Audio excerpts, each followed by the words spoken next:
This is the the workshop 7 lecture, and the focus of the lecture is on promoting diversity and inclusivity in STEAM learning. I'm just reading the top bit here. By incorporating diverse cultural and social understandings of STEAM subjects. A little bit different to the past workshops. There is a pre-recorded YouTube video that I've loaded that I want you to watch as part of the lecture package, and that is embedded in the bottom of the Canvas page here. It's this one. And so you need to watch this. It's about an hour and a bit long. As I've said here, there are some pauses in the video whereby I think the Armstrong sister were figuring out how to do the recording.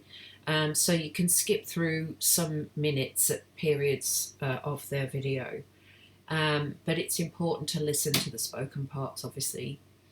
And the video is about First Nations women in early childhood. So as you can imagine, that's the best thing for you to listen to, rather than somebody like me telling you about the importance of Indigenous perspectives. It's better that you hear directly from people whose cultural identity is Indigenous, and that they have first-hand experience and expertise in helping you understand about these perspectives and how to think about them as you become an early childhood educator.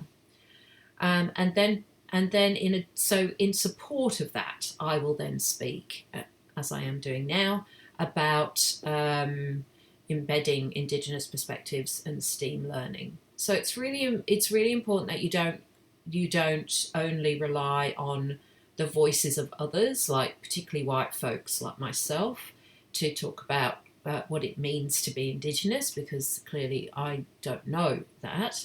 I am an advocate and I will speak for advocacy, but it's important that you listen directly to the voices of Indigenous people and the perspectives of Indigenous people to understand those experiences.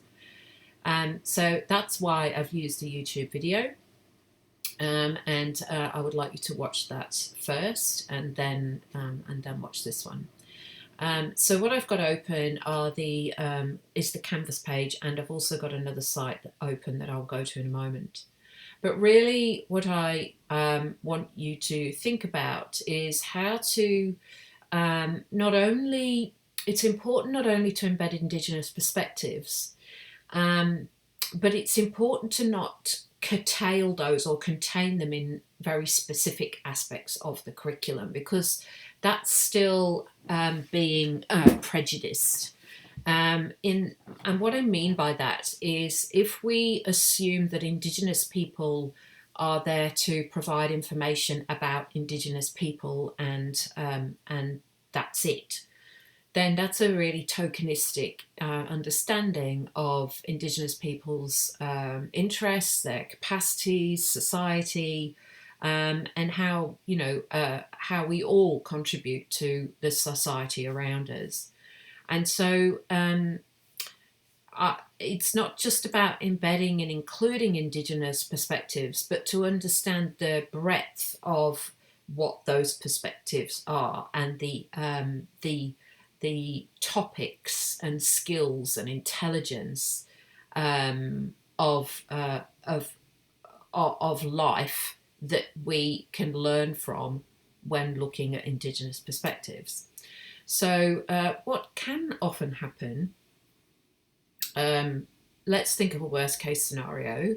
A worst case scenario is children are in school, they might have a white teacher, and 1 week of the year, maybe it's NAIDOC week, the teacher might kind of go to the library and get some books on the dream time, and the children might get some paint and an earbud, a cotton bud thing, and do some dot painting. Like, that's the worst kind of tokenism. It's a really it's like attends to indigenous culture and life in a historic sense, in a very contained sense, and in a separated sense. So it's like, oh, here's normal life, and then here's the week where we deal with these other people and this other culture, and we'll contain it. So that's why we use the words like embedding, because it's really important that it permeates and is part of everyday life.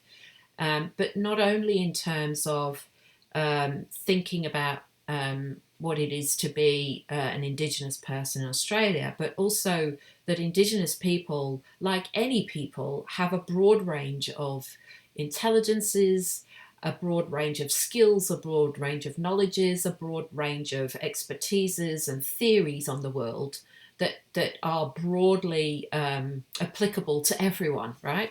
So it's not just a white person who can be a scientist or an ecologist or, you know, a chef or something. You know, we can't contain Indigenous people into certain types of activities and aspects of the curriculum.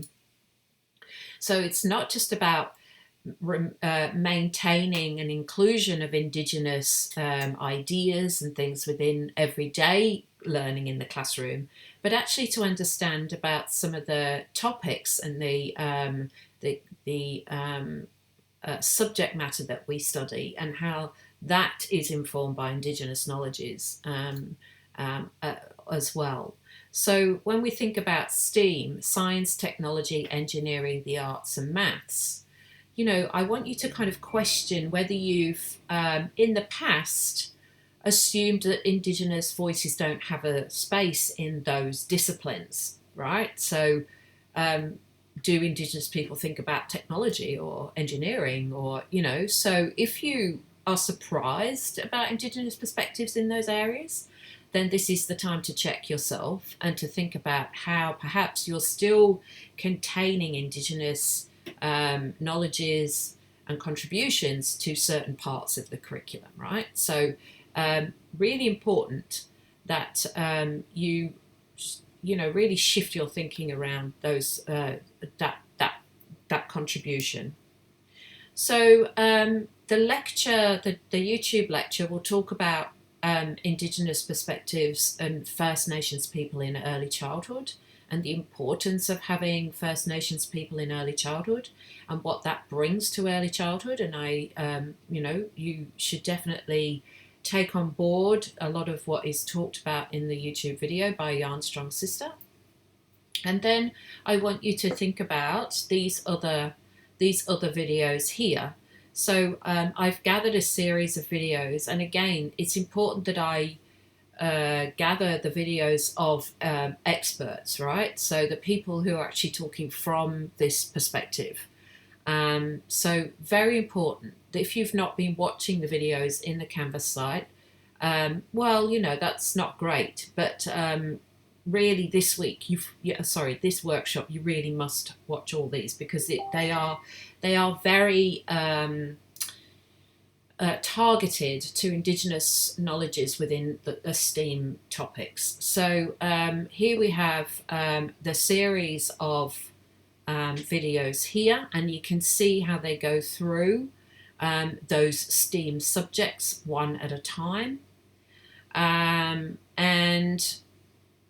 And then there's two here that are embedding Indigenous perspectives in early childhood. And the readings too also help to understand about the ethics and Brave New World discourses. So who owns the language? Who owns the knowledge? Why is it kind of assumed to be a white ownership or a white knowledge?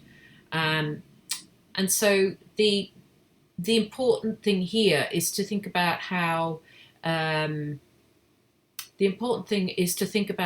you shift your acknowledgement of kind of who owns that really high level knowledge and how that comes about, and also how how Indigenous people have been kind of really foundational in shaping what we understand in terms of STEAM.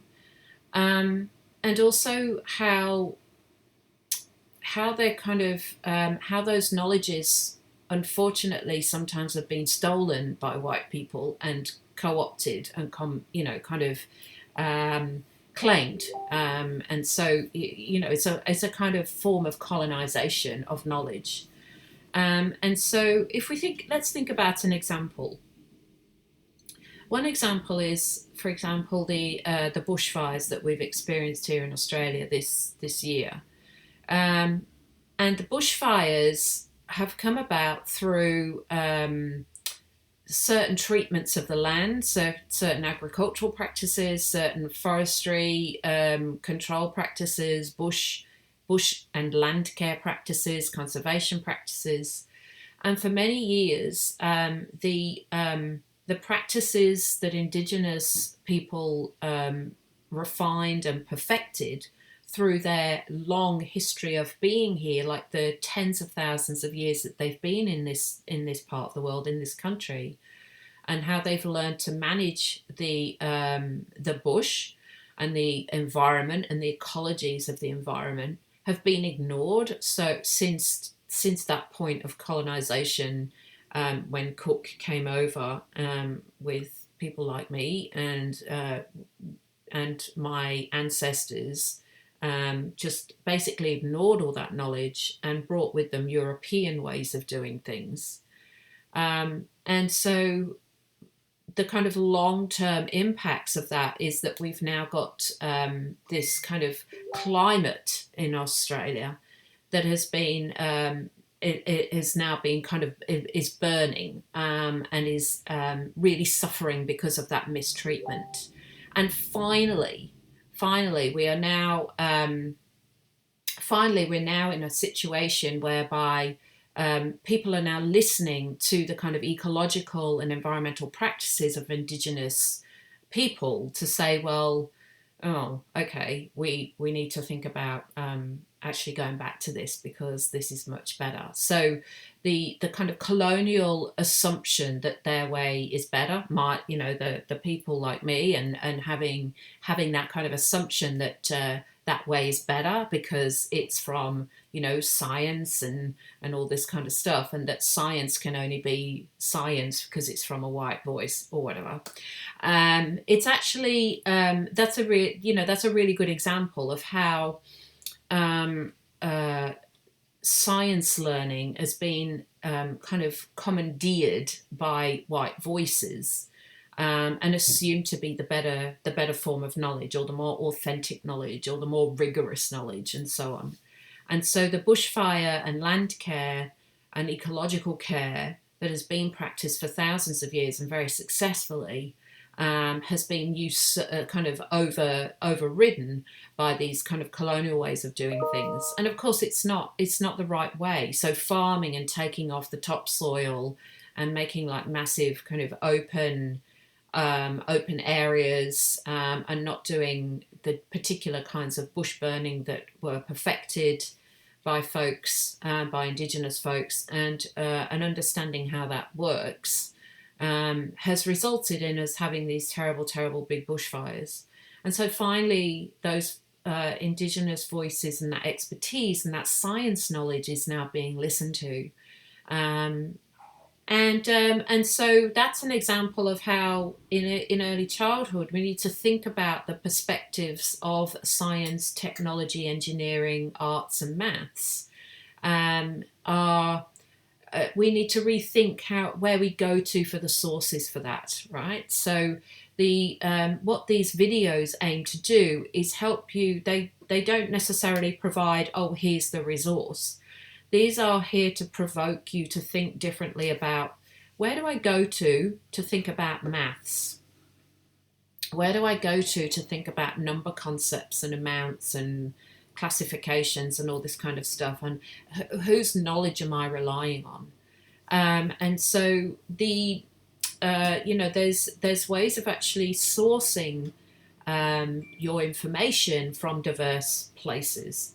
And so, yes, you can use the kind of the white sciences, but you can also use indigenous sciences and indigenous knowledges.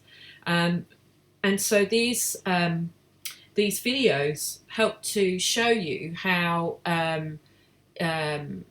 those different sources of knowledge kind of take place, and what they sound like, what they look like, and for you to start to think about them and start to bring them into your programming.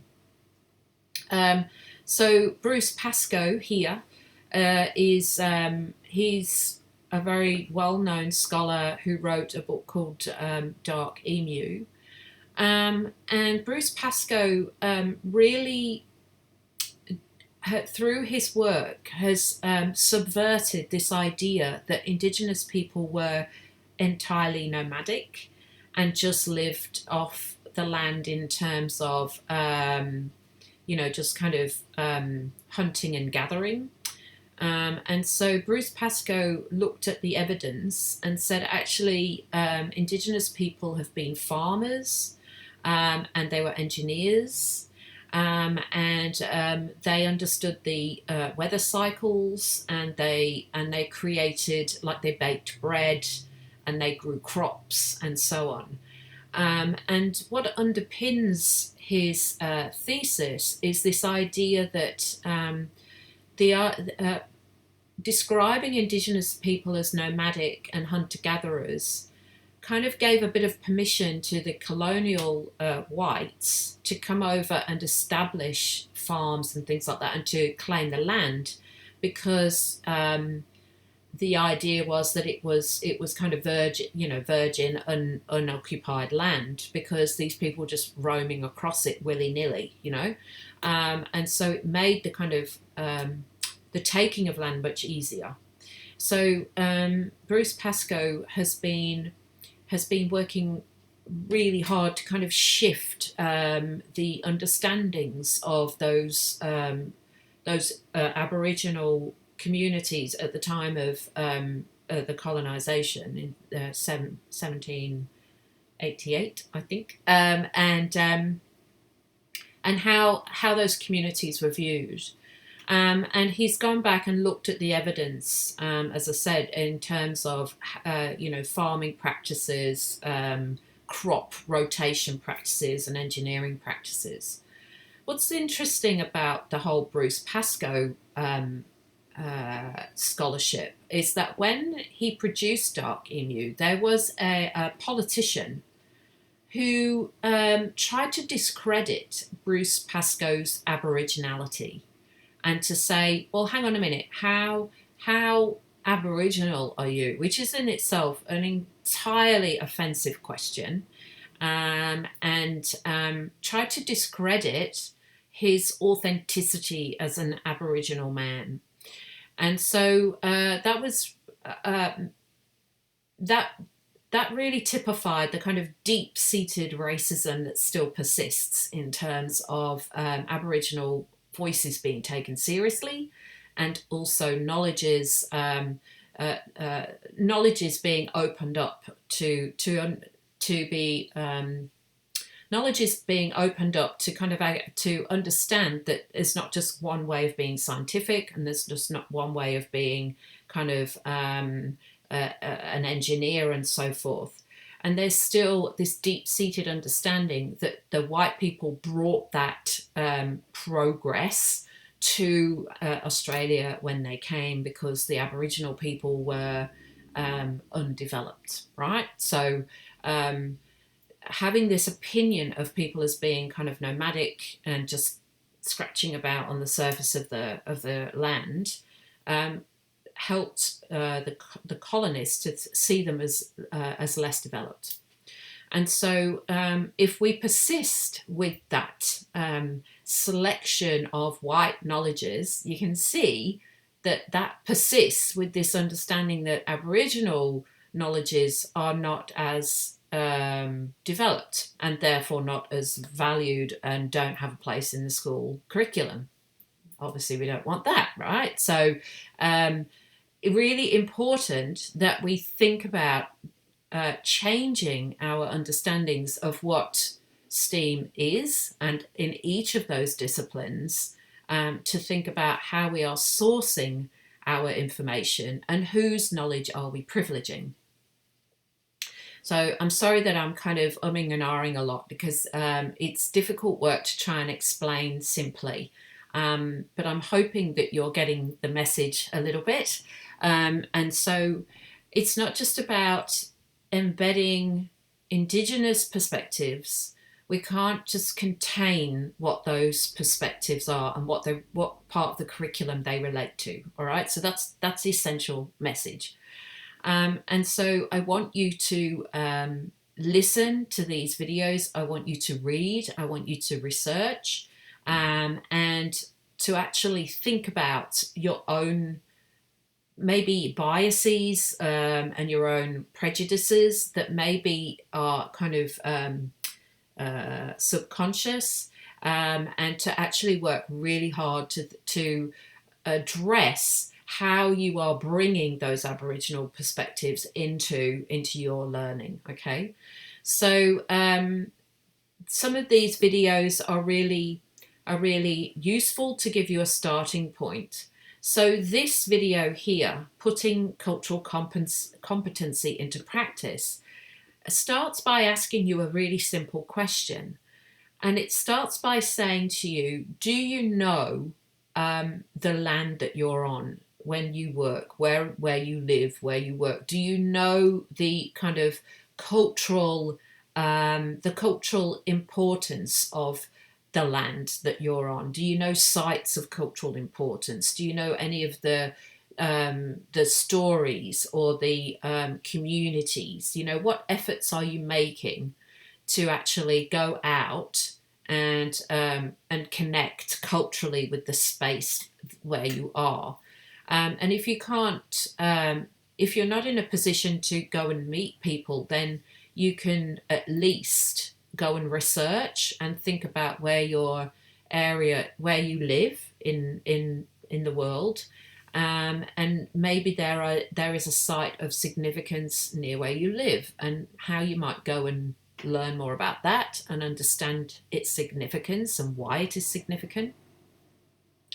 And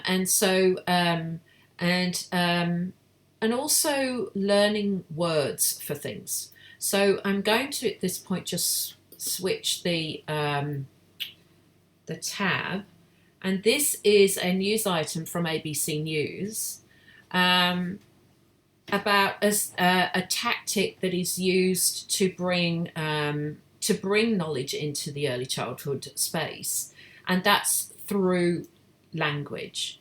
So language for things can be a kind of entryway into how we bring Indigenous perspectives. So it's the language that we begin to learn can relate to those STEAM knowledges. Okay, so young children, as we know, are learning language at an incredible rate when they're young. So their capacity to think about languages is really phenomenal, and it's a great time to introduce young children to Indigenous culture through language. So this whole this, I will put a link to this underneath the my lecture, so you can have a read through this. But what they've been learning at the kindergarten that this story is about the words for nature. So it's animals and plants and spirit beings and parts of the land. And it's actually done with the staff there at the kindergarten who are not Aboriginal, and that's the important thing. It's about us taking on that job. It's about us not relying and giving all that work to somebody who is Indigenous. We can do that work too. All right, so we can put our efforts into doing the research. We can start to do that work too. And so that's a really important thing to remember. We need to roll our sleeves up, and we need to actually make the effort and do that work too. We can learn how to say these words. We can get help. There are many resources on the web to help us understand about um, pronunciation. Gosh, I couldn't think of that word then. And so, you know, there's we can take time to practice. We can take time to work with children around us, and we can learn about science and STEAM through language, through the kinds of ways in which we introduce words to the children. Now, this is a let me just see. It is this is a partnership one, a partnership with it's Bush Day. So it's where the children actually spend the whole day outside, which a lot of kindergartens are starting to do. And so it's really important that the children have this day outside and that they engage with indigenous words and ideas about science and ecology during this time. So part of that is that the learning of words for things, but also learning about the local plant resources and edible bush plants. And so I think it's really, really important that we embed Indigenous perspectives in really meaningful ways. So this is not the children just sitting around listening to a Dreamtime story being read to them. This is about active learning. It's about them getting their tongues around these words and understanding culture through the familiarization with these words, and then experimenting and tasting the bush foods. So in that way, that's a really beautiful way of embedding Indigenous perspectives, because it's every day. It's them not sitting back and going, well, I'm going to learn about these people over there, like they're a kind of curiosity, you know, or an exhibit. This is deeply embedded. They are learning together, and it's a really good way of actually doing that. So, in conclusion, I really hope you'll do some research on how to think really carefully about not just doing a tokenistic approach, but what kind of implicit biases have you been holding about STEAM, and who should have that knowledge, and who are the experts to refer to. And so, you know, one of the things you could task yourself with is to think about Indigenous perspectives in each of those STEAM topics, and what can you learn about Indigenous ways of knowing in those separate STEAM topics.